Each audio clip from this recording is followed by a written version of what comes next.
जय हिंद। नमस्कार साथियों, उम्मीद है आप शानदार जिंदाबाद जबरदस्त होंगे और अपनी पढ़ाई पूरे मनोयोग से कर रहे होंगे। आइए अपनी महत्वपूर्ण श्रृंखला को आगे बढ़ाते हुए इसमें हम हिंदी को सॉल्व करेंगे, जो आपके यूपीएसआई एग्जाम के लिए काफ़ी महत्वपूर्ण होगा, है ना। इसमें 2017-2021 के जितने भी प्रश्न यूपीएसआई में हिंदी में पूछे गए हैं उनसे रिलेटेड यहाँ पर प्रश्नों को आप यहाँ पे देखेंगे, ठीक है। तो विदाउट टाइम वेस्ट करते हुए चलिए स्टार्ट करते हैं पहले प्रश्न से। तो देखिए पहला प्रश्न क्या कर रहा है, पहला प्रश्न कर रहा है कि उत्तर प्रदेश के गाजीपुर जिले में मुख्यतः कौन सी बोली बोली जाती है। उत्तर प्रदेश के गाजीपुर जिले में मुख्यतः कौन सी बोली बोली जाती है। तो कह रहा है पहला अवधी। अवधी क्या अवधी बोली जाती है? नहीं, अवधी नहीं बोली जाती। अवधी तो आपका वहाँ पे पड़ता है ना, लखनऊ, प्रयागराज, रायबरेली, यहाँ पे अवधी बोली जाती है। भोजपुरी, ये जो भोजपुरी लैंग्वेज है ये आपका गाजीपुर जिला, वाराणसी जिला, है ना, और गोरखपुर, देवरिया, यहाँ पे भोजपुरी बोली जाती है। खड़ी बोली कहाँ बोली जाती है बताइए? खड़ी बोली बोली जाती है वहाँ पे पश्चिमी उत्तर प्रदेश। कहाँ पे बोली जाती है? पश्चिमी यूपी में, है ना, पश्चिमी यूपी में, दिल्ली में हो गया, ठीक है। यहाँ पे खड़ी बोली बोली जाती है। बघेली कहाँ बोली जाती है? बघेली आपके एमपी में बोली जाती है। कहाँ बोली जाती है? एमपी में बघेली बोली जाती है। और उत्तर प्रदेश का जो दक्षिण पूर्वी भाग है वहाँ पर भी बघेली बोली जाती है, ठीक है। तो बोली से प्रश्न पूछता है, उसको याद रखिएगा आप, है ना। चलिए देखते हैं कुछ बोली से प्रश्न, कौन कौन से प्रश्न आपसे पूछे जा सकते हैं। तो देखिए उत्तर प्रदेश की बोलियां में जो पश्चिमी हिंदी है उसके अंतर्गत कई बोलियां आएंगी। उसके अंतर्गत आपका बुंदेली भाषा आएगी, कन्नौजी आएगी और खड़ी बोली आएगी। पूर्वी हिंदी में आपका अवधी आ गया और बघेली आएगा, है ना। बिहारी हिंदी में आपका भोजपुरी आ जाएगा। तो कौन सा बोली किस क्षेत्र में बोली जाती है, इसको आप थोड़ा सा ध्यान रखिएगा। देखिए बुंदेली जो होती है, ध्यान दीजिएगा यहाँ पे, बुंदेली आपका जो है झांसी, है ना, जालौन, ललितपुर, महोबा, हमीरपुर, चित्रकूट एवं बांदा के कुछ भाग में यहाँ पे बुंदेली बोली जाती है। ब्रज भाषा कहाँ बोली जाएगी? ब्रज भाषा आपका जो है मथुरा, अलीगढ़, एटा, बदायूं, आगरा, मैनपुरी, बरेली, बुलंदशहर, फिरोजाबाद में ब्रज भाषा बोली जाएगी। कन्नौजी कहाँ बोली जाती है? कन्नौजी आपका कन्नौज में, कानपुर, पीलीभीत, है ना, हरदोई, फर्रुखाबाद, इटावा, शाहजहाँपुर और यहाँ बेल्ट में, है ना, जो कानपुर वाला बेल्ट है उसके आसपास में वहाँ पे कन्नौजी बोली जाती है। खड़ी बोली कहाँ बोली जाती है? दिल्ली साइड, है ना। यहाँ पे जैसे आपका मेरठ हो गया, मुरादाबाद हो गया, बिजनौर हो गया, शामली हो गया, गौतम बुद्ध नगर हो गया, रामपुर, हापुड़, बागपत, सहारनपुर, मुजफ्फरनगर, गाजियाबाद साइड, यहाँ तक की जो है खड़ी बोली बोली जाती है। आ जाता है पूर्वी हिंदी में जो अवधि होती है आपका प्रयागराज साइड, लखनऊ, फैजाबाद, प्रतापगढ़, प्रयागराज, है ना, उन्नाव, लखीमपुर खीरी, कानपुर, रायबरेली, बहराइच, गोंडा, कौशाम्बी, बलरामपुर, सीतापुर, बाराबंकी, श्रावस्ती, यहाँ पे अवधि बोली जाती है।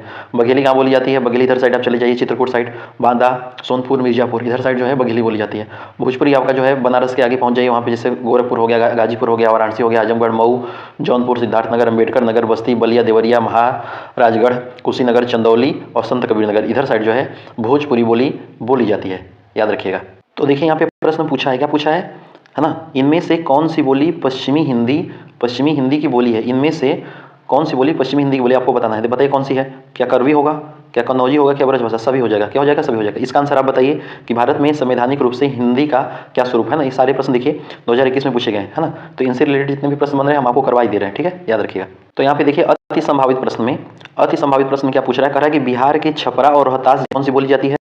आपका भोजपुरी बोली जाती है। गियर्सन ने भोजपुरी को कितने भागों में बांटा है? 4 भागों में, उत्तरी, दक्षिणी, पश्चिमी, नागपुरिया। कौन कौन सा? उत्तरी, दक्षिणी, पश्चिमी, नागपुरिया। भोजपुरी का शेक्सपियर, ये याद रखिएगा, है ना, ये प्रश्न एकदम याद रखिएगा, ये प्रश्न पूछा जा सकता है। भोजपुरी का शेक्सपियर किसे कहा जाता है?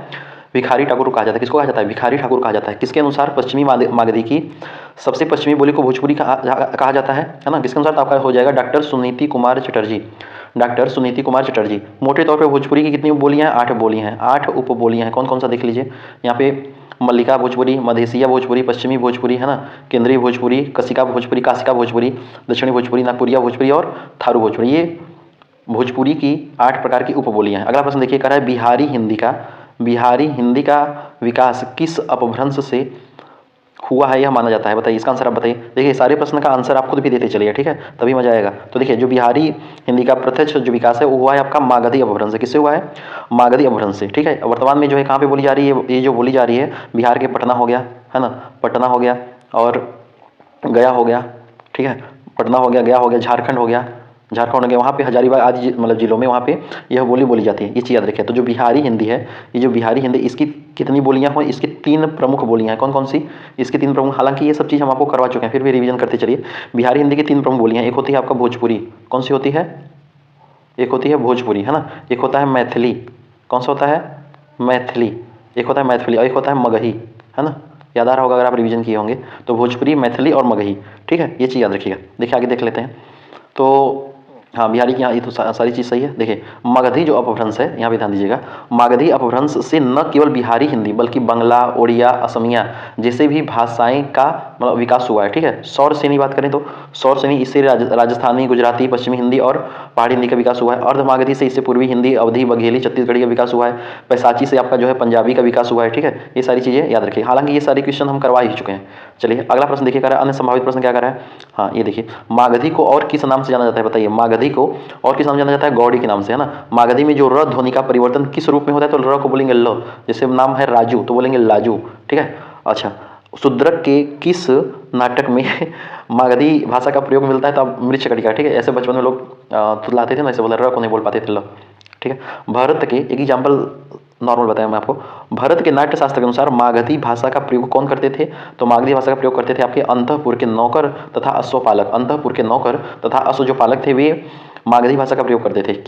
किस बोली की एक मिश्रित बोली अहिरवाटी कहलाती है। अहिरवाटी किसकी कहलाती है, आपका मेवाती हो जाएगा। ठीक है, इसे याद रखिए। अगला प्रश्न देखिए, इंपॉर्टेंट प्रश्न है, कह रहा है केंद्रीय हिंदी निर्देशालय, केंद्रीय हिंदी निर्देशालय ने हिंदी की मानक वर्णमाला में मूलतः कितने स्वर और मूल व्यंजन ध्वनियों को स्थान दिया है। ये देखिए, जो ये टॉपिक है केंद्रीय हिंदी निर्देशालय, यहाँ से प्रश्न पूछा जाता है। आप उठा के देख लीजिए 2017 2021 का पेपर, इंपॉर्टेंट है। ये जो आप देख रहे हैं ना केंद्रीय हिंदी निर्देशालय, यहाँ से प्रश्न आना ही आना है भाई साहब। ठीक है, ये चीज़ याद रखिएगा। तो इसमें पूछ रहा है कि केंद्रीय हिंदी निर्देशालय के अनुसार जो है मानक वर्णमाला में मूलतः कितने स्वर और कितने व्यंजन होंगे, आपको बताना है। तो इसमें कितने होते हैं, देखिए इसमें 11 स्वर होते हैं। कितने होते हैं, 11 स्वर होते हैं और 33 व्यंजन होते हैं। कितने होते हैं, 11 स्वर होते हैं और 33 व्यंजन होते हैं। अगर आपसे पूछ ले कि कुल व्यंजन कितने माने इन्होंने, कुल संख्या कितनी मानी इन्होंने, तो कुल आपका 40 मानी है। ठीक है, व्यंजनों की संख्या देखिए, इसमें तो मूलतः पूछ रहा है ना, यहाँ पे ध्यान दीजिएगा, ये मूलतः पूछ रहा है तो मूलतः तो 33 होगा। बट अगर कुल पूछे व्यंजन की संख्या कितनी है, कुल पूछे व्यंजन की संख्या कितनी है, तो आपका हो जाएगा 40। ठीक है, ये चीज़ याद रखिएगा। देखिए अच्छा, इसमें जो 11 स्वर हैं और कौन कौन से, इसको याद रखिए यहाँ पे। हालांकि ये सब तो आपको पता ही होगा। ठीक है, आगे बढ़ते हैं। केंद्रीय हिंदी निर्देशालय के अनुसार व्यंजनों की कुल संख्या कितनी है, 40 है। ठीक है, हिंदी वर्णमाला में कितने अनुस्वार हैं, एक अनुस्वार है वही। ठीक है, ये वाला आप देख सकते हैं, है ना। और मूल स्वर किसे कहते हैं, मूल स्वर हर्ष स्वर को बोलते हैं। हर्ष स्वर को मूल स्वर बोलते हैं। यहाँ पे आप देख सकते हैं संयुक्त व्यंजन ये होता है, उच्छित व्यंजन ये होता है। ठीक है, ये चीज़ याद रखिएगा। बाकी सब चीज़ पता है आपको। बाकी अल्प प्राण, महाप्राण, ये सब आपको हम करवा भी चुके हैं। अगला प्रश्न देखिए, कह रहा है कि च, छ, ज, झ उदाहरण है, किसके उदाहरण है बताइए। बहुत बढ़िया क्वेश्चन है। ऐसे ही प्रश्न तो आप कंफ्यूजन होते हैं, ये बता लीजिए। चलिए बताइए, च, छ, ज, झ ये किसके उदाहरण, तो आप खुद बोल रहे हैं तो आपका संघर्ष कराना, ये होता है स्पर्श संघर्षी व्यंजन के। किसके उदाहरण है, स्पर्श संघर्षी व्यंजन के उदाहरण है। ये चीज़ याद रखिएगा।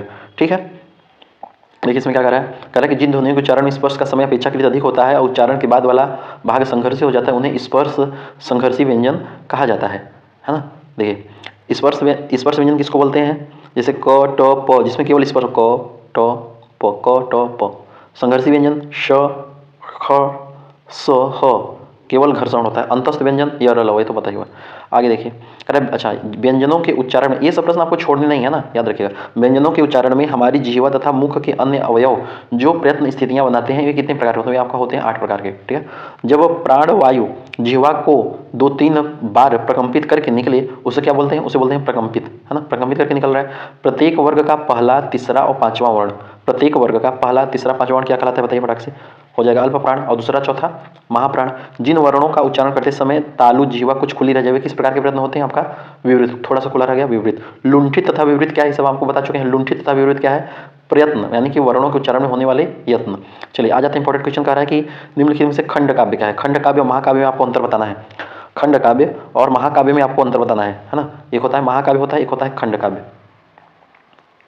महाकाव्य होता है और एक होता है खंड काव्य, आपको बताना है। तो खंड काव्य इसमें देखिए, जो पंचवटी है बताइए, पंचवटी, तो पंचवटी को ही खंड काव्य कहा गया है, ये चीज़ याद रखिएगा। पंचवटी को खंड काव्य कहा है। पंचवटी रचना किसकी बताइए, पंचवटी किसकी रचना है, पंचवटी है आपका मैथिली शरण गुप्त। किसका है, मैथिली शरण गुप्त का, है ना। ये मैथिली शरण गुप्त का एक खंड काव्य है ना, जो काव्य खंड के रूप में माना जाता है। कामायनी किसकी है बताइए, कामायनी, तो कामायनी आपका हो जाएगा जयशंकर प्रसाद का। किसका है, जयशंकर प्रसाद का। तो ये क्या है, ये खंड काव्य नहीं, ये महाकाव्य है। क्या है, ये महाकाव्य है। ठीक है, याद रखिएगा। पद्मावत किसका है बताइए, पद्मावत मलिक मोहम्मद जैसी का है। किसका है, मलिक मोहम्मद जैसी का है पद्मावत। ये भी जो है आपका महाकाव्य है ना, ये भी आपका महाकाव्य है।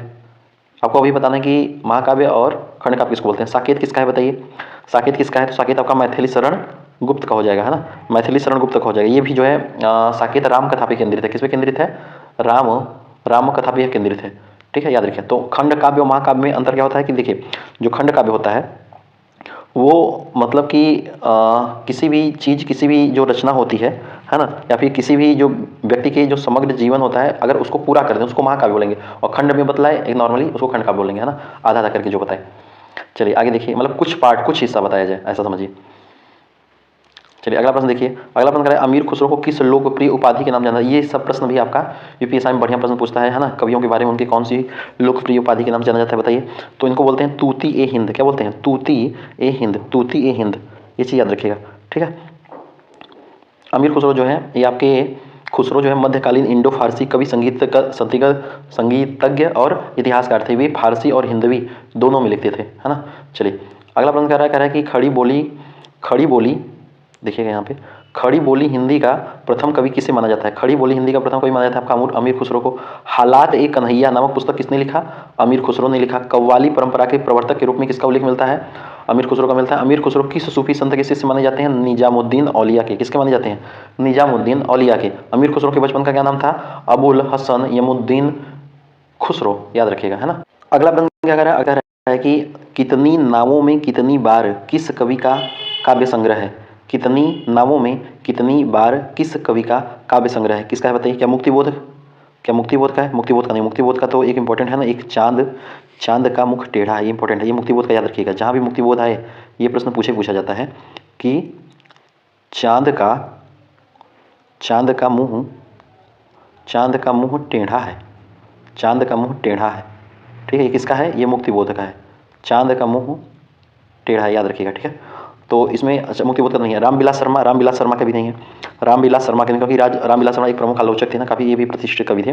भारत भूषण अग्रवाल ये तो अलग काव्यधारक है। कह रहा है कितनी नावों में कितनी बारी है, हीरानंद वात्स्यायन अज्ञेय का। किसका है, हीरा मतलब सच्चिदानंद हीरानंद वात्स्यायन अज्ञेय का, या इनका है, ये चीज़ याद रखिएगा, ठीक है। तो अज्ञेय के बारे में आप काफ़ी सारी जानकारी आप यहाँ पे देख सकते हैं, याद रखिएगा। चलिए अगला प्रश्न कर रहा है कि अज्ञेय को किस कविता संग्रह पर वर्ष 1964 में साहित्य अकादमी पुरस्कार प्रदान किया गया, आंगन के पार द्वार। तो आंगन के पार द्वार इंपॉर्टेंट हो गया, यहाँ से प्रश्न पूछा जा सकता है कि आंगन के पार द्वार किसका है, सच्चिदानंद हीरानंद वात्स्यायन अज्ञेय का। सच्चिदानंद हीरानंद वात्स्यायन अज्ञेय का नाम किसने दिया, ये आपको बताना है। सच्चिदानंद हीरानंद वात्स्यायन अज्ञेय का नाम किसने दिया, किसने दिया भाई साहब, प्रेमचंद ने दिया। किसने दिया था, प्रेमचंद्र ने दिया था, प्रेमचंद्र ने दिया था। अज्ञेय ने चिंता, शेखर ए जीवनी और कोठरी की बात जैसी कृतियों की रचना कहाँ पे की थी। तो भाई साहब ये सब इतनी फेमस जो रचनाएं थी इन्होंने जेल में की थी। कहाँ पे की थी, जेल में की थी, है ना। भग्नदूत हरी घास पर क्षण भर तथा सुनहरे शैवाल, सब किसकी रचना है। भग्नदूत हरी घास पर क्षण भर तथा सुनहरे शैवाल, ये सारी रचनाएं किसकी है, ये सारी रचना किसकी है, ये सारी रचनाएं अज्ञेय की है। किसकी है, अज्ञेय की है, याद रखिएगा, किसकी है, अज्ञेय की है। अज्ञेय की जो कविता है सदा नीरा, अज्ञेय की कविता संग्रह सदा नीरा जो है कितने खंडों में संग्रहित है, आपका 2 खंडों में संग्रहित है, सब याद रखिए। चलिए अगला प्रश्न देखिए, कह रहा है निम्नलिखित में से तत्सम शब्द चुनिए। तत्सम तद्भव से भी प्रश्न बहुत बढ़िया पूछा जाता है, ठीक है।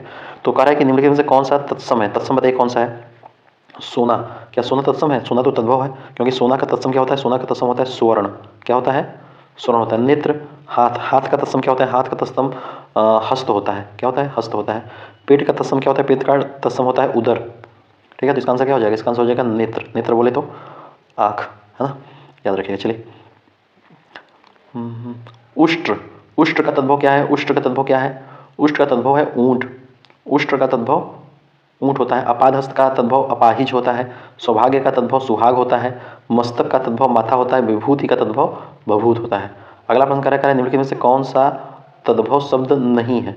निम्नलिखित में से कौन सा तद्भव शब्द नहीं, आपको बताना है कौन सा तद्भव शब्द नहीं है, बताइए कौन सा तद्भव शब्द नहीं, आपको बताइए। देखिए अचरज, क्या अचरज क्या है, अचरज का तो अचरज जो है ये अचरज का तत्सम तो आश्चर्य होता है। अचरज का तत्सम होता है आश्चर्य, आश्चर्य, ठीक है।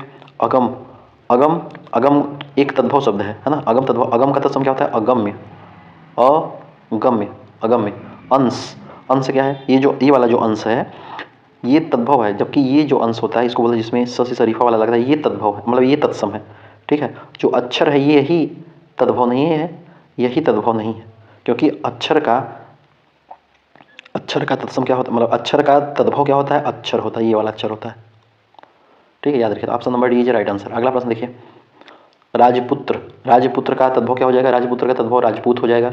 वाष्प का तद्भव भाप हो जाएगा। खाट का तद्भव खटवा हो जाएगा। चतुष्पदी का तद्भव चौपाई हो जाएगा। गांठ का तद्भव ग्रंथि हो जाएगा।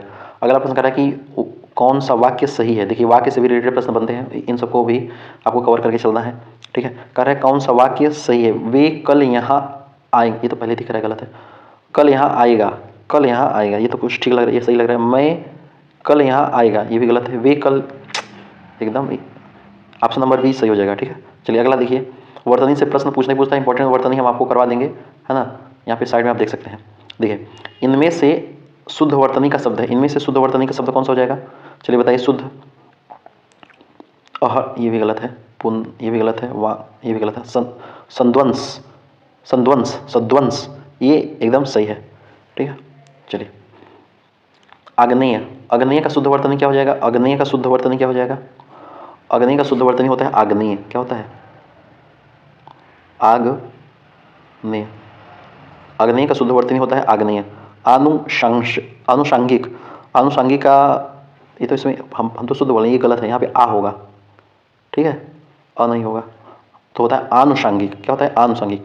लब्ध प्रतिष्ठी नहीं होता है भाई साहब, लब्ध प्रतिष्ठ होता है। क्या होता है,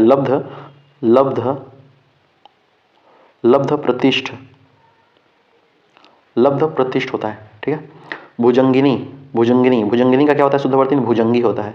इंपॉर्टेंट है ये इंपॉर्टेंट है ना। भुजंगनी का शुद्ध वर्तनी होता है भुजंगी।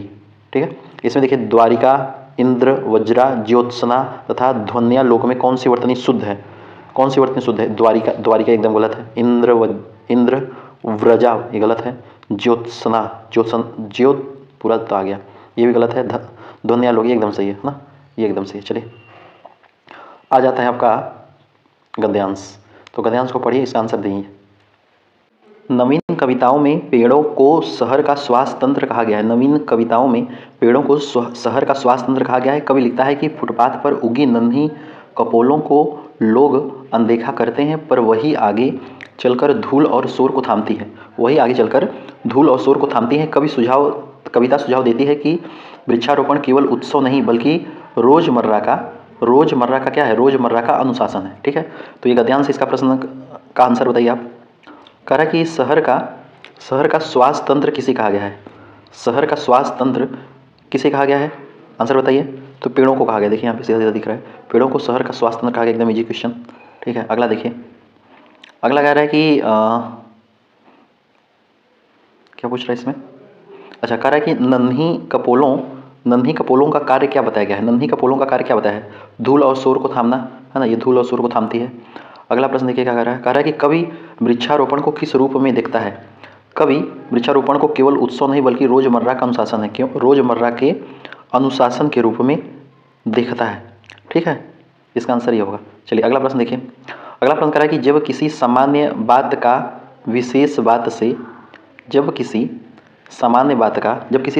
विशेष बात से तथा विशेष बात का सामान्य बात से समर्थन किया जाए, तो वहाँ पे कौन सा अलंकार होता है, बताइए इसका आंसर क्या होगा। तो देखिए, जो विरोधाभास होता है, ये किस प्रकार का अलंकार होता है। विरोधाभास मतलब परस्पर विरोधी कथन हो वहाँ पे, है ना। परस्पर विरोधी कथन वहाँ पे रख के चमत्कार टाइप का ऐसा कुछ हो, तो वहाँ पे विरोधाभास होगा। संदेह अलंकार कहाँ पे होगा, संदेह अलंकार जहाँ पे उपमेय उपमान में दुविधा हो, है ना। उपमेन और उपमान में क्या हो, दुविधा हो, वहाँ पे संदेश अलंकार होगा। अर्थांतर न्यास अलंकार होगा। यहाँ पे क्या होगा, जहाँ पर सामान्य बात को विशेष बात से तथा विशेष बात को सामान्य बात से समर्थन किया जाए, वहाँ पर अर्थांतर न्यास अलंकार होगा। ये प्रश्न एकदम याद रखिएगा। ठीक है, बाकी विशेषोक्ति जो होता है, ये कहाँ पे होता है विशेषोक्ति, जहाँ पे कारण के होने पर कार्य न हो, वहाँ पे विशेषोक्ति अलंकार होता है। ये प्रश्न याद रखिएगा। ठीक है, चलिए अगला प्रश्न देखिए। कह रहा है वही मनुष्य है जो मनुष्य के लिए मरे। इसका अलंकार मतलब इसमें कौन सा अलंकार होगा, तो इसमें जो है वही आपका लाटानुप्रास अलंकार हो जाएगा। जहाँ कंठ की विशेष ध्वनि के कारण अर्थ की जगह दूसरा अर्थ कल्पित किया जाए, वहाँ पे कौन सा अलंकार हो जाएगा, वक्रोक्ति अलंकार हो जाएगा। ठीक है, यथा संख्य तद्गुण लोकोक्ति किस प्रकार के अलंकार है, आपका न्याय मूलक अर्थालंकार है। मैं जो कहा रघुवीर कृपाला बंधु न होई मोर यह काला, इसमें कौन सा अलंकार होगा? इस यहाँ पे जो है अपनुहति अलंकार हो जाएगा। जहाँ प्रस्तुत और अप्रस्तुत का एक ही धर्म स्थापित किया जाए वहाँ पे कौन सा अलंकार होगा? दीपक अलंकार होगा। चलिए अगला प्रश्न देखिए, कह रहा है तेरे चरण रज के आगे, तेरे चरण रज के आगे चंद्रिका फीकी लगती है, इसमें कौन सा अलंकार होगा? तेरे चरण रज के आगे, ध्यान से देखिएगा, यानी कि इसमें यह कह रहा है कि जो उनका चरण है ना, चरण देखिए। अच्छा, इसमें चरण क्या हो जाएगा? ध्यान दीजिएगा, इसमें चरण क्या हो जाएगा और चंद्रिका क्या हो? जो चरण रज होता है यहाँ पे ये उपमेय है। क्या है? यहाँ पे उपमेय है, ठीक है। और जो चंद्रिका है ये क्या है? चंद्रिका उपमान है, चंद्रिका उपमान है। तो जहाँ पे चंद्रिका भी चरण रज के आगे इसमें क्या लग रही है? फीकी लग रही है। जो चंद्रिका है ना, जो चंद्रिका है ये चरण रज के आगे भी फीकी लग रही है। इसमें कौन सा मतलब एक मतलब लग रही है, लग रही मतलब प्रतीप हो रहा है। क्या हो रहा है? प्रतीप हो रहा है, यानी प्रतीप अलंकार। प्रतीप अलंकार में क्या होता है कि जो कवि होता है वो उपमेय को, ठीक है, वो उपमेय को इतना अधिक श्रेष्ठ ठहराता है कि उसकी जो उपमान होती है वो उसकी तुलना में, मतलब उपमेय की तुलना में यह फीकी लगने लगती है, ठीक है। तो यहाँ पे प्रतीप अलंकार हो जाएगा, ये चीज़ याद रखिएगा। आई बात समझ में? चलिए देखिए इसका प्रश्न बताइए, कह रहा है शीतल ज्वाला जलती है, शीतल ज्वाला जलती है, ईंधन होता दृग जल का, यह व्यर्थ श्वास चलकर करती है काम अनिल का। तो इसमें देखिए, इसमें कौन सा अलंकार हो रहा है? इसमें आपका विरोधाभास अलंकार हो रहा है ना। जहाँ शब्दों की ध्वनि के माध्यम से प्रसंग एवं अर्थ का बोध कराया जाता है वहाँ पे कौन सा अलंकार होता है? वहाँ पे ध्वनर्थ व्यंजना अलंकार होता है। Okay sir. वाजी बलि रघुवंशिनी के मनो सूरज के रथ चूमन चहें, इनमें से कौन सा अलंकार होगा? इसमें जो है वस्तु प्रेक्षा अलंकार होगा, क्योंकि यहाँ पे वस्तु और प्रेक्षा की बात की जा रही है। जब किसी आकस्मिक भाव को प्रभावित करने के लिए शब्दों की आवृत्ति की जाए वहाँ पे कौन सा अलंकार होगा? आकस्मिक भाव को प्रभावित कर रहा है, तो जब आकस्मिक भाव को प्रभावित कर रहा है तो वहाँ पे विवक्षा अलंकार हो जाएगा। किसने अपनी कृति पल्लव की भूमिका, याद रखिएगा, पल्लव की भूमिका में अलंकार को काव्य का साधन माना है? तो सुमित्रा नंदन पंत ने। किसने माना है? सुमित्रा नंदन पंत ने। अगला प्रश्न बहुत बढ़िया है, इसको बताइए। कह रहा है कि आंचल बांधी अखियन में मैया हंसी हंसी निहारती, ठुमक ठुमक चलत नंदलाल कर धरी उछली सवारती, है ना। तो आंचल बांधी अखियन में मैया हंसी हंसी निहारती, है ना, और ठुमक ठुमक चलत, कौन चलत? नंदलाल कर धरी उछली सवारती। इसमें क्या हो रहा है? इसमें क्या हो रहा है देखिए, यानी कि इसमें जो बाल कृष्ण गोपाल है ना वो एकदम शिशु मतलब शिशुवस्था में है, ठीक है। और यहाँ पे क्या हो रहा है? यहाँ पे ठुमुक ठुमुक चल रहे हैं। कैसे चल रहे हैं? ठुमुक ठुमुक चल रहे हैं।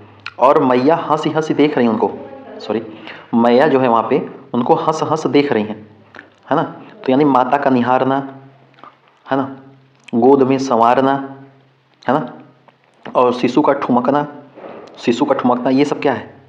ये सब क्या है बताइए? ये सब वात्सल्य रस है। क्या हो जाएगा?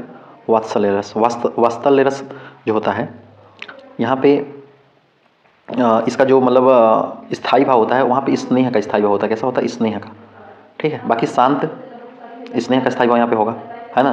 बाकी शांत वाला अगर आपसे पूछ ले शांत का स्थायी भाव क्या होता है, बता दीजिए। शांत का, शांत का स्थायी भाव, है ना, ये सारे हम करा चुके हैं। श्रृंगार का स्थायी भाव क्या होता है?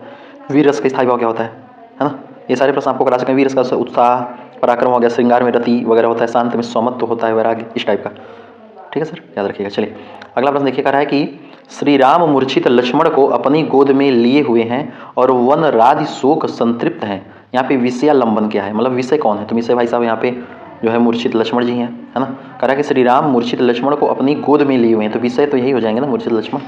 जब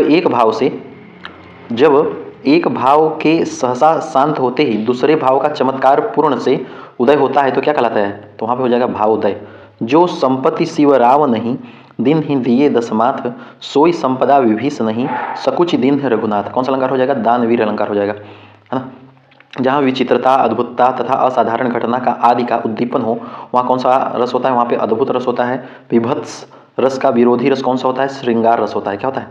श्रृंगार रस होता है, ठीक है। चलिए अगला प्रश्न कर रहा है कि भाई साहब भाल पर तनि भ्रिकुटी दंत कटी उठे घोर, धरा कंपाय मानो कर में ब्रज सा सौर। भाल पर तनि भ्रिकुटी दंत कटी उठे घोर, धरा कंपाय मानो कर में ब्रज सा शोर। इसमें कौन सा हो रहा है? इसमें भाई साहब मतलब कि यहाँ पे क्रोध और क्या हो रहा है? मतलब कि भ्रिकुटी तन रही है ना, भ्रिकुटी तन रही है, ठीक है। दांत काटना, दंत कठी उठे घोर, दांत काट रहे हैं, ठीक है, दांत काटना, भ्रिकुटी तन रही है ना। धरा कंपाए, धर काँप रहा है, मतलब यहाँ पे क्रोध आ रहा है, बात समझ रहे हैं। तो यहाँ पे कौन सा रस हो जाएगा, यहाँ पे रौद्र रस होगा कि विभत्स होगा, रौद्र होगा, ठीक है, रौद्र रस होगा। विभत्स में, विभत्स का तो स्थायी भाव वो होता है ना, जुगुप्सा, क्या होता है, जुगुप्सा, जुगुप्सा, ठीक है, जहाँ पे घृणा वाली बात आती है ना, जहाँ पे घृणा टाइप की बात। तो यहाँ पे घृणा तो नहीं है, यहाँ पे क्रोध है, यहाँ पे क्रोध है। रही बात वीर की, तो वीर भी नहीं होगा। वीर क्यों नहीं होगा, वीर क्यों नहीं होगा, क्योंकि वीर का स्थायी भाव मतलब कि उत्साह होता है ना, उत्साह होता है, याद रखिएगा, ठीक है। करुण, करुण भी नहीं होगा, क्योंकि करुण का स्थायी भाव शोक होता है, वो तो है ही नहीं है। तो यहाँ पे आंसर क्या हो जाएगा, रौद्र रस हो जाएगा, याद रखिएगा। चलिए, कह रहा है अग्नि पुराण में काव्य को क्या माना गया, अग्नि पुराण में काव्य को माना गया काव्य जीवन। शांत रस का स्थायी भाव क्या होता है, शांत रस का स्थायी भाव होता है निर्वेद, क्या होता है, निर्वेद होता है।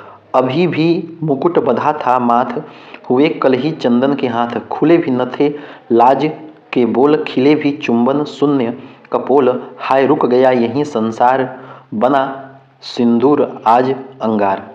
अब भाई साहब ये बहुत मतलब इस लाइन के बारे में क्या ही बोलूँ, ठीक है, कोई शब्द ही नहीं है, ठीक है। चुपचाप आंसर बताइए, करुण रस, और आगे बढ़ जाइए। रति किसका स्थायी भाव है, रति किसका स्थायी, रति आपका श्रृंगार रस का है।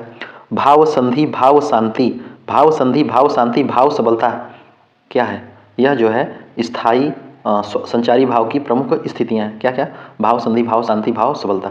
चलिए जाता है छंद के बारे में, तो छंद के बारे में आप पढ़े होंगे, चलिए बताइए। कुंडलिया, जो कुंडलिया छंद है, इसकी विशिष्ट पहचान क्या मानी जाती है, चलिए बताइए।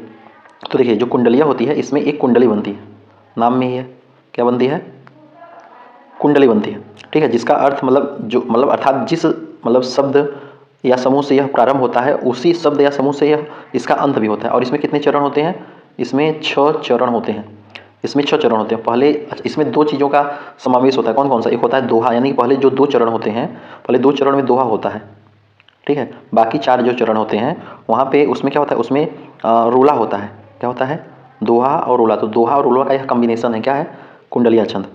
बात समझ रहे हैं कि नहीं, याद रखिए। तो और इसमें क्या कर रहा है, इसमें जो कुंडलिया छंद होता है, इसमें होता है 24 मात्राएं, यानी कि जो प्रत्येक चरण होते हैं, 6 चरण होते हैं, प्रत्येक चरण में 24 मात्राएं होती हैं। कितनी मात्राएं होती हैं भाई साहब, 24 मात्राएं होती हैं। और ये किस प्रकार का छंद होता है, ये विषम मात्रिक छंद होता है। कैसा छंद होता है, ध्यान दीजिएगा, यह विषम मात्रिक छंद, क्या होता है, यह विषम मात्रिक छंद होता है, ठीक है। तो अब इसमें पूछा गया है कि कौन सा प्रत्येक, इसमें प्रत्येक चरण में 16 मात्राओं का समावेश, मतलब 16 मात्रा तो होती नहीं है ना। छंद की शुरुआत जिस शब्द से होती है, समापन भी उसी से होता है, एकदम सही है, ये तो हम आपको स्टार्टिंग में बता चुके, यही सही हो गया, बाकी तो गलती हो गया। तो option number B is a right answer, ठीक है। चलिए आगे बढ़िए।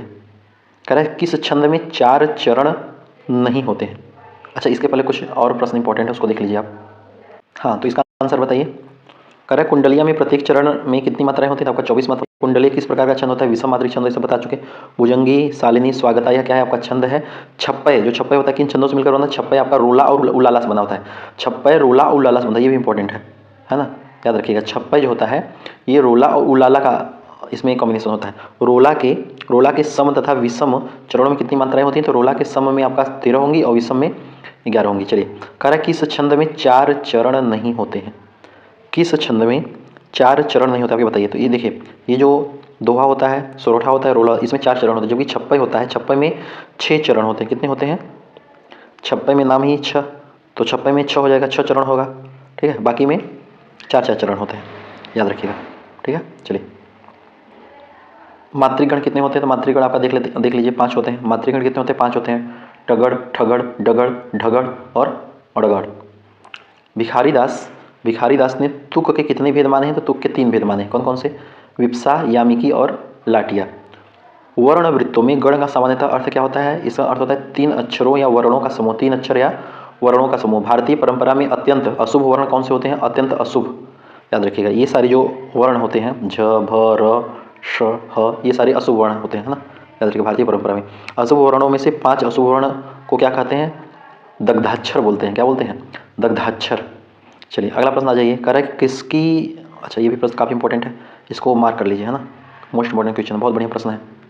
कह रहा है कि किसकी मृत्यु का समाचार पाकर अमीर खुसरो ने निम्नलिखित दोहा पढ़ा।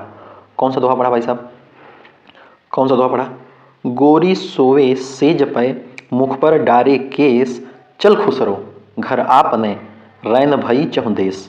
गोरी सोवै सेज पे मुख पर डारे केस, चल खुसरो घर आपने, रैन भई चहुँ देश। तो किसने कहा, मतलब किसकी मृत्यु का, मतलब किसने कहा थी, तो अमीर खुसरो ने कहा, अमीर खुसरो। लेकिन किसकी मृत्यु का समाचार पाकर, निजामुद्दीन औलिया, निजामुद्दीन औलिया का समाचार पाकर उपयुक्त दोहा, मतलब ये सारी दोहें जो है अमीर खुसरो ने पढ़ा।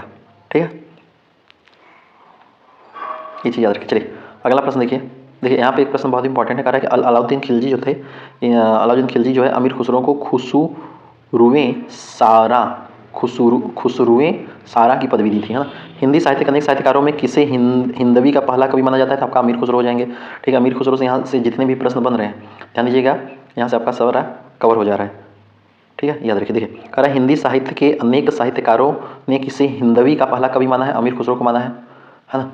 किस तुर्क कवि की पहेलियाँ और मुकरियाँ आज भी जनमानस में विद्यमान है, अमीर खुसरो का। कबीर की भाषा को सद्दुकड़ी किसने कहा, आचार्य रामचंद्र शुक्ल ने। यह प्रश्न पूछा जा चुका है, ये प्रश्न पूछा जा चुका है, इंपॉर्टेंट नोट कर लिए। कह रहा है कबीर की भाषा को सद्दुकड़ी किसने कहा, आचार्य रामचंद्र शुक्ल ने कहा। अमीर खुसरो ने किस बोली में काव्य की रचना की, खड़ी बोली ने रचना की। 11वीं सदी का वह शिलांकित भाषा काव्य कौन सा है जिसके रचयिता रोड़ा, आपका राउरवेल हो जाएगा। चलिए अगला प्रश्न देखिए, कह रहा है अच्छा एबडक्शन, इसका हिंदी पर्याय क्या होता है, इसका हिंदी पर्याय क्या होता है, फटाफट बताइए, फटाफट बता दीजिए। इसका हिंदी पर्याय होता है अपहरण। क्या होता है, अपहरण होता है। पालन करना का मतलब, आप ये पूछा तो पालन करना भी बता दें। पालन करना मतलब होता है एबाइड, ABID, एबाइड होता है। उन्मूलन करना बोले तो एबोलिश, है ना, एबोलिश, ABOLISH। शामिल करना बताइए, है ना, इंक्लूड करना, ये सारे हो जाएंगे। चलिए अगला प्रश्न देखिए। अच्छा कुछ और चीज़ है, देख लीजिए उनको भी। तो क्या करा ये, करा अकाउंटेबल, अकाउंटेबल का हिंदी पर्याय क्या होता है, उत्तरदायी या जवाबदेह। एक्यूमुलेशन, है ना, ACCUMULATION, इसका होता है एक्यूमुलेशन मतलब जमा या संचय करना। ठीक है, एक्यूज का हिंदी पर्याय क्या हो जाएगा, अभियोग लगाना। ये सब प्रश्न पूछा है तभी उससे रिलेटेड हम बता रहे हैं आपको, है ना। एक्विजिशन, एक्विजिशन का हिंदी पर्याय होता है अधिग्रहण या अर्जन। एग्रीव्ड, एग्रीव्ड का हिंदी पर्याय होता है पीड़ित। चलिए अगला प्रश्न देखिए। चलिए वाक्यांश आ गया, ये तो इजी क्वेश्चन है, फटाफट बताइए, आगे बढ़े। एकाग्र चित्त के लिए वाक्यांश क्या होता है, एकाग्र चित्त मतलब जिसका चित्त एक विषय में लगा हो, जिसका चित्त एक विषय में लगा हो। चित्त को चुराने वाले को क्या बोलते हैं, चित्त को चुराने वाले को क्या बोलते हैं, चित्त चोर, है ना, चित्त चोर। जो इच्छा के अधीन उसको क्या बोलेंगे, जो इच्छा के अधीन हो, इच्छाधीन, इच्छाधीन बोलेंगे, है ना। अच्छा, जिस पर अकेले अधिकार हो, एकाधिकार, एकाधिकार, जिस पे अकेले अधिकार हो। अगला देखिए, जल में विचरने वाले जीव, जल में विचरने वाले जीव आपके जलचर कहलाते हैं। जिसका कोई उद्देश्य न हो, निरुद्देश्य, किसी साहित्य की कृति की समालोचना करने वाला, यानी कि उसको बोलेंगे समीक्षक। करुण स्वर में चिल्लाकर रोने की ध्वनि के लिए एक शब्द क्या है, आर्तनाद। आकाश को चूमने वाला के लिए एक शब्द क्या है, गगन चुंबी। निम्नलिखित में से लिंग की दृष्टि से कौन सा सही युग, अच्छा कौन सा नहीं सही है, गलत पूछ रहा है, कौन सा गलत है ना। भूख लगती है, भूख लगती है तो सही है, ये तो सही है। भेड़ चरती है, भेंट होती है कि भेंट होता है, तो भूख, भेड़, पेट, ये सारी स्त्रीलिंग है। भौरा, भौरा उड़ती है, नहीं भौरा उड़ता है, कौन सा सही नहीं है पूछा है, तो option number A right answer. ठीक है, चलिए आगे देखिए। कह रहे बंदरगाह किस लिंग का शब्द है, बंदरगाह किस लिंग का शब्द है। बंदरगाह पुल्लिंग हो जाएगा, क्या हो जाएगा, बंदरगाह पुल्लिंग हो जाएगा। सुमन पुल्लिंग हो जाएगा, सुमन भी पुल्लिंग होगा। कमीज स्त्रीलिंग हो जाएगा। ठीक है, देश, वंश, क्लेश, भेष, इसमें से जो है स्त्रीलिंग शब्द कौन सा है, इसमें कोई भी नहीं है ना, कोई भी स्त्रीलिंग है, सारे पुल्लिंग है, सारे पुल्लिंग है। पुरस्कार, पसंद, बचत, मखमल, इनमें से कौन सा पुल्लिंग है, पुरस्कार बस पुल्लिंग है, बाकी स्त्रीलिंग है। ठीक है, तो स्त्रीलिंग पुल्लिंग आप देख सकते हैं यहाँ पे, है ना, काफ़ी बेहतरीन है। यहाँ से प्रश्न पूछे जाने हैं। चलिए, कौन सा शब्द बहुवचन में नहीं है, कौन सा शब्द बहुवचन में नहीं है, ये आपको बताना है। तो टिड्डी दल, जो टिड्डी दल होता है ये प्रायः, अच्छा पूछ रहा है कौन सा बहुवचन में नहीं है ना। टिड्डी दल बहुवचन होता है, प्रतियां बहुवचन होता है, लिपियां भी बहुवचन होता है। लुटिया बहुवचन नहीं होगा, तो लुटिया बहुवचन नहीं है पूछा, लुटिया एक वचन शब्द है, लुटिया एक वचन शब्द है। ठीक है, चलिए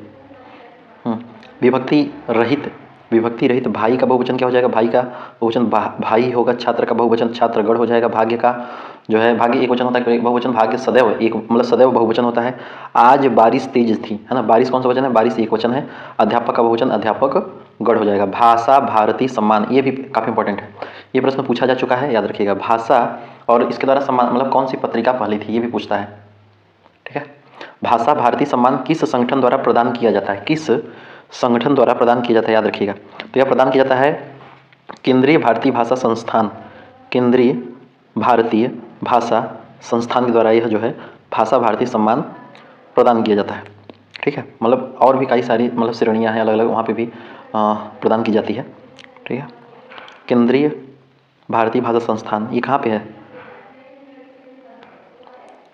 बताइए क्या लिखा है, ठीक है, यहाँ पे है ना। चलिए, अच्छा यहाँ पे प्रश्न पूछ रहा है कि केंद्रीय भारतीय भाषा संस्थान का क्षेत्रीय केंद्र उत्तर प्रदेश में किस नाम से है।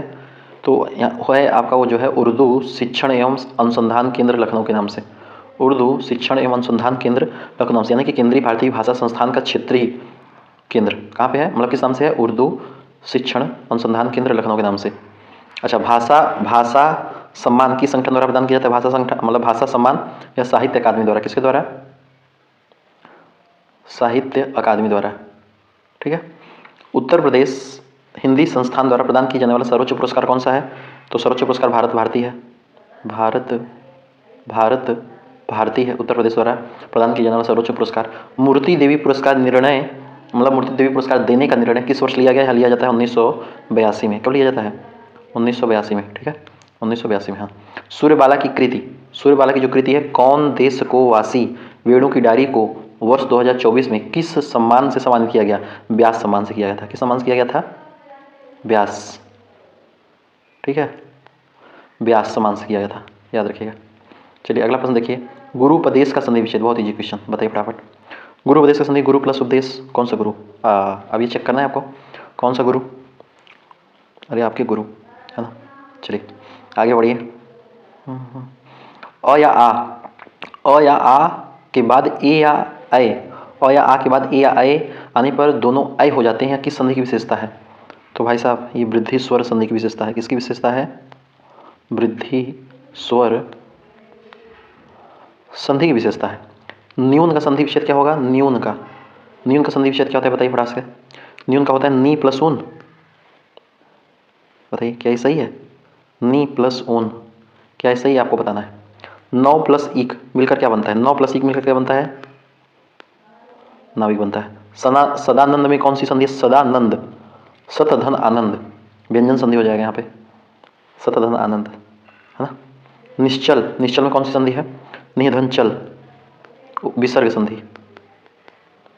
ठीक है। चलिए अगला प्रश्न देखिए, करा निम्नलिखित में से किस समास का विग्रह गलत है, किस समास का विग्रह गलत है, आपको बताना है। चलिए बताइए।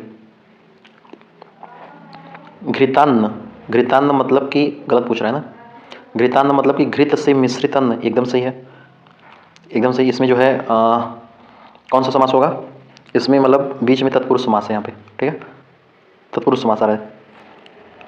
उरग, उर से गमन करने वाला, उर से गमन करने वाला, उर से गमन करने वाला, मतलब कि यहाँ पे भी आपका तत्पुरुष समास करा, किस समास का विग्रह गलत है, ये तो नहीं होगा।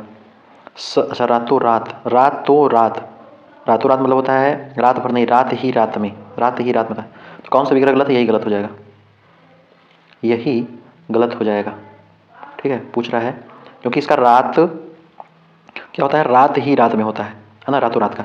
बाकी शरणागत को मतलब शरण को आगे एकदम सही है। चलिए अगला प्रश्न देखिए, अगला प्रश्न कह रहा है कि कहाँ गया, मुँह मांगा का समास विग्रह क्या हो जाएगा, मुँह से मांगा। हवन सामग्री में कौन समास हो जाएगा, संप्रदान तत्पुरुष। भयभीत का समास विग्रह क्या होगा, भय से भीत। अधर पल्लव में कौन समास होगा, उपमित कर्मधारय। आपबीति में कौन समास होगा, अधिकरण तत्पुरुष। ये सारे प्रश्न आप याद रखिएगा। चलिए कह हिंदी में उपसर्ग नहीं है। अच्छा, हिंदी में और संस्कृत में, उर्दू में कौन से मतलब उसमें उपसर्ग कितने होते हैं, कितने होते हैं, आपको याद रखना चाहिए। किस शब्द में संस्कृत उपसर्ग नहीं है। अच्छा, संस्कृत पूछ रहा है, किस शब्द में संस्कृत उपसर्ग नहीं है, आपको बताना है। तो देखिए, अत्याचार, अतिधन, आचार, अधिकार, सुगम, सुधन, अटल में संस्कृत उपसर्ग नहीं है, बल्कि जो अ होता है ना, ये हिंदी उपसर्ग होता है। क्या होता है, हिंदी उपसर्ग होता है, याद रखिए। जो अ होता है, अ हिंदी उपसर्ग होता है भाई साहब, बाकी में संस्कृत उपसर्ग है। ठीक है, क्योंकि इसमें अत्याचार में संस्कृत उपसर्ग होता है अति, ये भी संस्कृत का है। अधिकार में अधि, ये भी आपका संस्कृत का है। सुगम में सु, ये भी आपका संस्कृत का है। चलिए अगला प्रश्न देखिए, कह रहे निहत्था में कौन सा उपसर्ग है? निहत्था में, निहत्था में आपका जो मतलब उपसर्ग जो पहले जुड़े, निहत्था। उपकार में किस उपसर्ग का प्रयोग होता है? उप। प्रगति, पराभव, उद्योग तथा 59 में किस संधि का उपसर्ग का प्रयोग होता है? 59 का। अध्यादेश में किस उपसर्ग का प्रयोग होता है? अधि का। लापरवाह में किस उपसर्ग का प्रयोग होता है? ला का। चलिए अगला देखिए, कह रहा है किस शब्द में आप प्रत्यय है? किस शब्द में आप प्रत्यय है, ये आपको बताना है। किस शब्द में आप प्रत्यय है? मिलाप, मिलाप क्या हो जाएगा? मिलाप हो जाएगा, है ना। बाकी मिलान में इसमें क्या है? आन है, आव है, आन है। चलिए अगला प्रश्न देखिए, कह रहा है ज्वलित में कौन सा प्रत्यय है? ज्वलित प्रत्यय मतलब लास्ट में जो जोड़े, इत। खजानची में ची, लघुत्व में त्व, भतीजा में जा, भूख में, अच्छा भूख में कौन सा प्रत्यय लगेगा? भूखा शब्द बनेगा आ, भूखा। लोकोक्ति के बारे में कौन सा कथन सही नहीं है? देखिए लोकोक्ति और मुहावरे में अंतर होती है। लोकोक्ति और मुहावरे में क्या अंतर होता है आपको याद रखना चाहिए। देखिए कह रहा है कि लोकोक्ति के बारे में कौन सा कथन सही नहीं है? कौन सा कथन सही नहीं है? लोकोक्ति। अच्छा इसके पहले से हम आपको बता दें लोकोक्ति और मुहावरे में अंतर क्या था, उसको आप याद रखिए पहले, है ना। तो यहाँ पे देखिए कि लोकोक्ति मुहावरे में अंतर क्या होता है। लोकोक्ति जो होती है यह पूर्ण होती है। लोकोक्ति जो होती है पूर्ण होती है, जबकि मुहावरा वाक्यांश होता है। लोकोक्ति पूर्ण स्वतंत्र होती है, जबकि मुहावरा पूर्ण स्वतंत्र नहीं होता है। लोकोक्ति को अपना भाव प्रकट करने के लिए वाक्यांश की आवश्यकता नहीं होती है, जबकि मुहावरा को किसी वाक्य या वाक्यांश की जरूरत पड़ती है। ठीक है, याद रखिएगा। यानी कि जबकि मुहावरा को वाक्य या वाक्यांश से जुड़कर अपना भाव प्रकट करने के लिए, मतलब भाव प्रकट करने के लिए वाक्यांश की सहायता लेता है। सामान्यतः मुहावरे में, मुहावरे के अंत में ना वर्ण का यूज होता है। जो मुहावरे होते हैं सामान्यतः उसके अंत में ना वर्ण का यूज होता है, जैसे उल्टी गंगा बहाना, दांत खट्टे करना, जान में जानना, ये चीज़ें आप याद रखिएगा, है ना। तो भाई साहब लोकोक्ति के बारे में कौन सा कथन सही नहीं आपको बताना है। चलिए बताइए। लोकोक्ति एक स्वतंत्र वाक्य होती है, एकदम सही है। लोकोक्ति एक स्वतंत्र वाक्य होती है। लोकोक्ति में माध्यम की आवश्यकता होती है? नहीं होती है। लोकोक्ति में माध्यम की आवश्यकता नहीं होती है, यही सही पूछ रहे थे, यही ऑप्शन नंबर 20 सही हो जाएगा। लोकोक्ति विशेष अर्थ देती है। लोकोक्ति के अंत में ना आना आवश्यक नहीं है। ना किसके अंत में आता है अभी हम बताए? मुहावरे के अंत में, है ना, याद रखिए। चलिए अगला देखिए। हाँ ये बहुत बढ़िया प्रश्न है, यहाँ से प्रश्न पूछा जाता है, याद रखिएगा। ठीक है, बहुत तगड़ा प्रश्न है, ध्यान दीजिएगा। देखिए अंटी तर दिल चाहे सोकर, लोकोक्ति का अर्थ क्या हो जाएगा?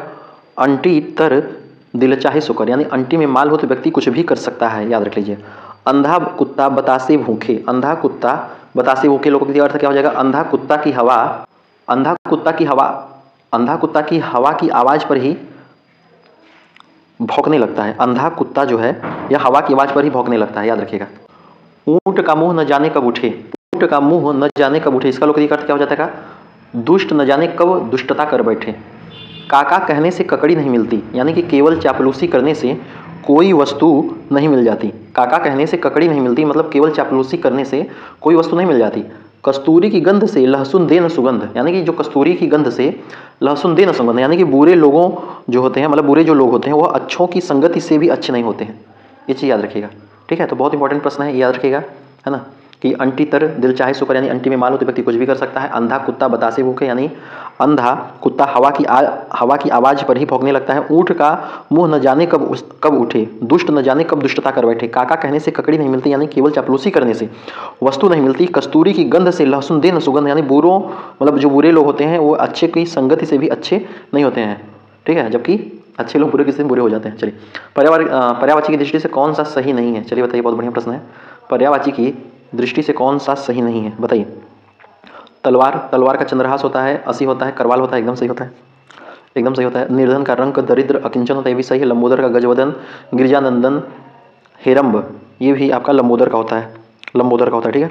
गधा का खर धूसर दूषण नहीं होता है, खर दूसर दूषण नहीं होता है। जो गधा होता है मतलब जो खर होता है, खर मतलब खर दूसर गदर पर्यायवाची है, जबकि ये दूसर है, ये दूसर गधा का पर्यायवाची नहीं होगा, दूषण पर्यायवाची का नहीं होगा। दूषण जो है होता है आपका राक्षस का, किसका नाम होता है? दूषण राक्षस का होता है, हाँ। तो option number B is right answer. चलिए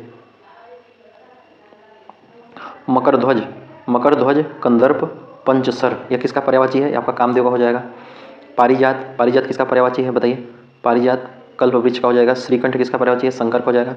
सिंदूर, उरग, पन्नग, अहि में कौन सा सर्प का पर्यायवाची नहीं है? तो इसमें सिंदूर जो सिंदूर है ये सर्प का पर्यायवाची नहीं है। सफरी किसका पर्यायवाची है? सफरी बोले तो मछली, सफरी बोले तो मछली, सफरी बोले तो मछली। चलिए बताइए, फटाफट क्वेश्चन बताइए, है ना, ज़्यादा टाइम हो जा रहा है। इप्सित, इप्सित का विलोम क्या होता है? इप्सित का विलोम क्या होता है? इप्सित का विलोम होता है अनिप्सित।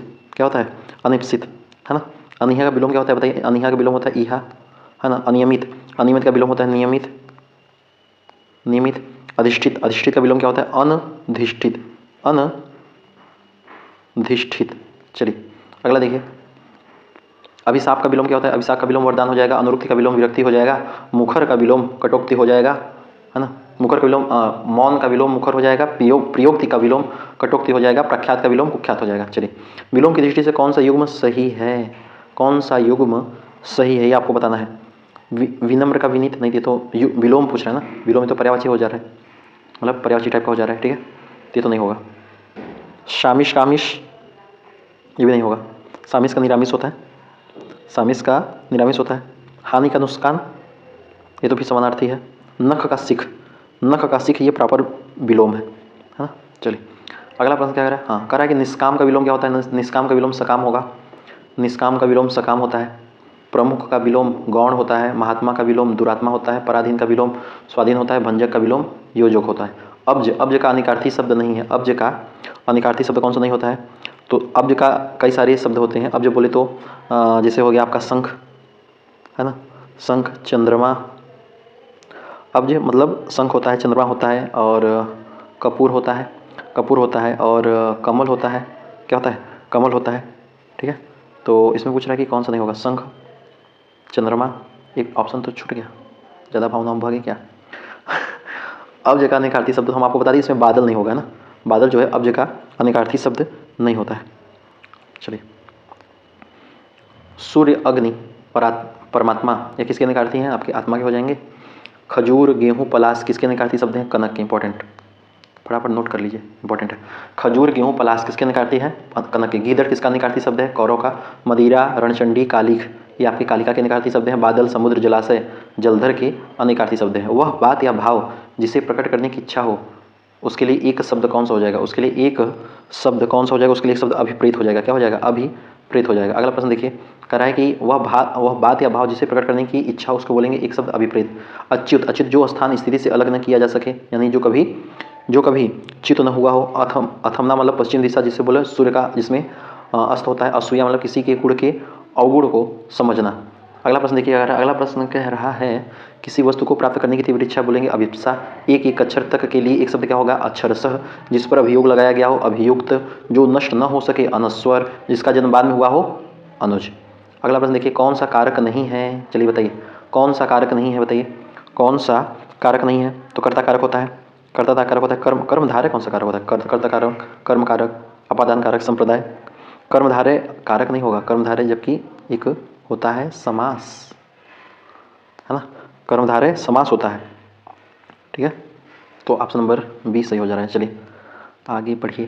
कह रहे छात्रों को पुरस्कार दीजिए। इसमें कौन सा समास, मतलब इसमें कौन सा कारक होगा? छात्र को पुरस्कार दीजिए, संप्रदान किसको? कर्ता ने कर्म को करण से संप्रदान, ये सब तो पता ही होगा। चलिए, के लिए किसका होगा? संप्रदान के लिए। मथुरा श्री कृष्ण का जन्म स्थान है, का हो गया संबंध, है ना, क्योंकि मथुरा का संबंध श्री कृष्ण से है। कई हस्तलिखित प्रतियां संग्रहालय में सुरक्षित हैं। इस वाक्य में हस्तलिखित, अच्छा हाथों से लिखित, कर्ण से, है ना, एक कर्ण आ जा रहा है, ठीक है। में तथा पर में पेपर आपका होता है अधिकरण। किस वाक्य में व्यक्तिवाचक संज्ञा है? किस वाक्य में व्यक्तिवाचक संज्ञा है आपको बताना है। चलिए बताइए फटाफट। तूफान से काफ़ी हानि हुई, तूफान से काफ़ी हानि हुई, तो इसमें तूफान तो एक जाति माया ना, जाति मारा है। भारत में कई, तो व्यक्तिवाचक तो भारत आ गया। ऐसे प्रश्न को देखते ही फटाक से आंसर मारिए और एकदम तीव्र गति से आगे बढ़ जाइए। बाकी यहाँ पे पानी तो द्रव्यवाचक आएगा। राज्यपाल ने पदभार ग्रहण, तो राज्यपाल तो आ तो रहा है लेकिन इसमें नाम नहीं, ये भी जाति में ही आएगा ना। तूफान, राज्यपाल ये सब जाति में आता है। चलिए आगे देखिए। क्रोध शब्द क्या है? क्रोध क्या है बताइए? क्रोध क्या है? क्रोध संज्ञा है।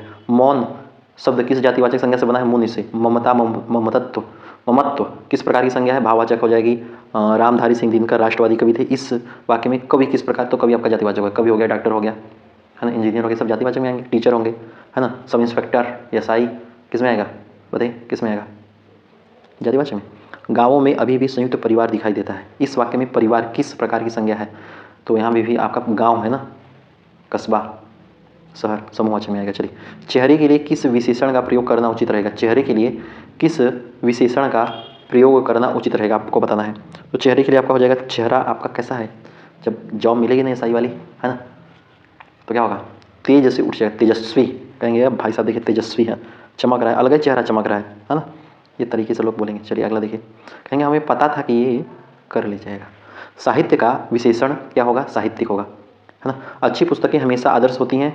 इस वाक्य में अच्छी क्या होगा? अच्छी आपका गुणवाचक हो जाएगा। उत्कृष्ट सेवा के लिए पुलिस अधिकारी को पुरस्कार मिला। इस वाक्य में कौन, मतलब इस वाक्य में उत्कृष्ट क्या है? उत्कृष्ट आपका विशेषण हो जाएगा। उन्नत, उपार्जित, उचित तथा एक में कौन सा विशेषण नहीं है? कोई भी नहीं है। कुटुंब का विशेषण कौटुंबिक हो जाएगा। बुद्ध प्रकाश के पत्रिका के संपादक कौन थे? बुद्धि प्रकाश भाई साहब, बुद्धि प्रकाश की पत्रिका के संपादक कौन थे? चलिए बताइए, फटाक से बताइए।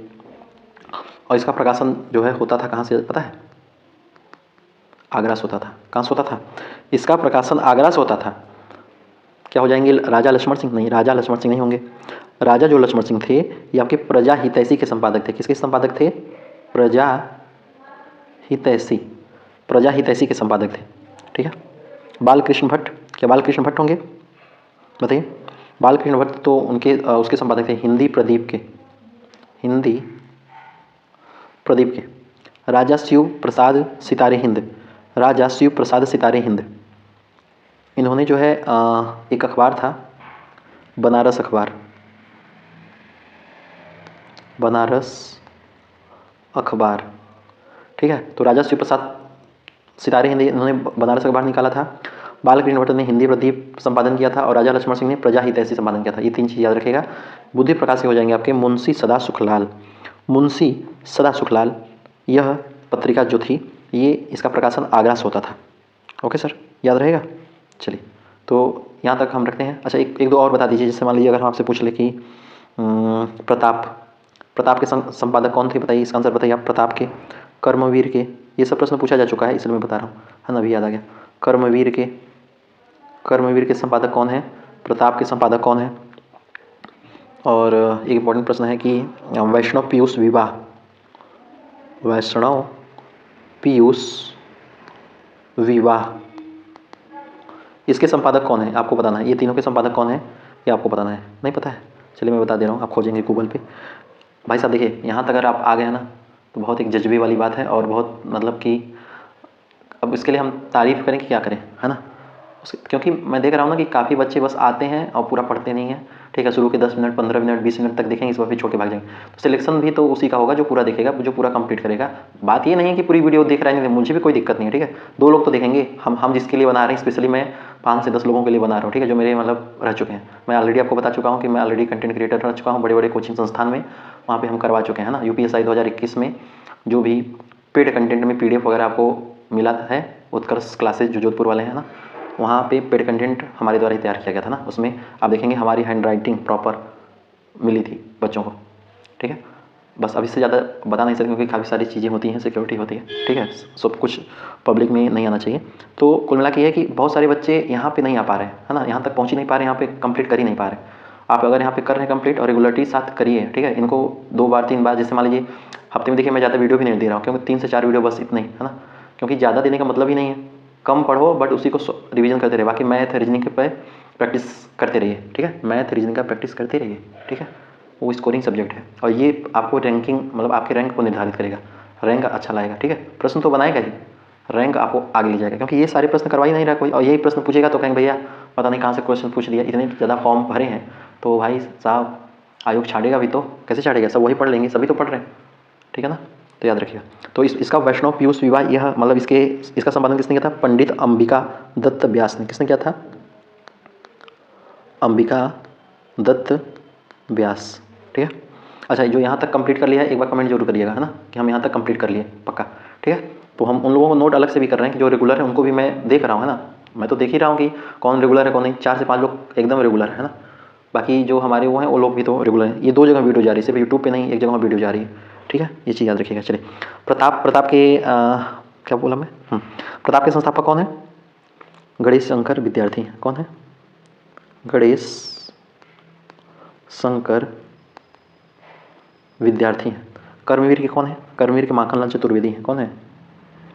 माखन लाल चतुर्वेदी है। ठीक है, मेरा काम है सीधा आना, कंटेंट देना, पढ़ाना, पढ़ाना मत समझिए, समझाना, जो भी समझ लीजिए आप। ठीक है, बस, या फिर रीड करना, ऐसा भी समझ लीजिए। लेकिन इतने कम समय में आपको अगर 1 घंटे सवा घंटे में आपको अगर 400 से 500 क्वेश्चन का एक कॉन्टेक्ट मतलब एक आपके दिमाग से दौड़ जा रहा है ना, तो बहुत अच्छी बात है। समझ रहे बात को? चलिए, तो मिलते हैं नेक्स्ट पार्ट में। तब के लिए थैंक यू सो मच। कैसा लगा कैसा नहीं लगा जरूर बताइएगा। जय हिंद, जय भारत।